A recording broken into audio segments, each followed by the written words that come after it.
விஜய் இன்னும் பெரிய நெட்வொர்க் இல்லை, எல்லா தொகுதிகளும் இல்லை, எல்லா வாக்குச்சாவடியிலும் ஆட்கள் இல்லை, பெரிய அளவுக்கான ஒரு பெரிய பாப்புலர் ஃபிகர், ரொம்ப பிரபலமானவர், ஆனால் கட்டமைப்பு இல்லை.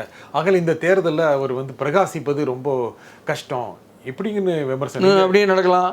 அதாவது நமக்கு வந்து எல்லாமே முன்னுதாரணங்களாக எது என்ன இருக்குதுன்னு போட்டு மேசையில் விவாதிப்பது தான் நம்ம. எந்த பக்கமும் இதுதான் சரி அதுதான் சரின்னு சொல்லுவதற்கு நம்ம யார்?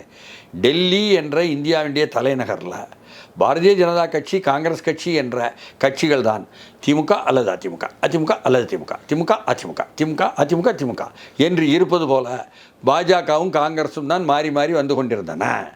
அங்கே ரெண்டு பேரையும் தோற்கடித்து முழு தொகுதிகளில் முக்காவாசிக்கு மேலே அரவிந்த் கெஜ்ரிவால் தலைமையிலான ஆம் ஆத்மி கட்சி என்ற புதிய பெயர், வாயில் நுழையாத பெயர் அறிமுகப்படுத்தப்பட்டவுடனே அவர்களுக்கு எந்த ஒரு கட்டமைப்பும் இல்லை, எந்த இடத்திலும் வந்து பூத் கமிட்டியும் இல்லை.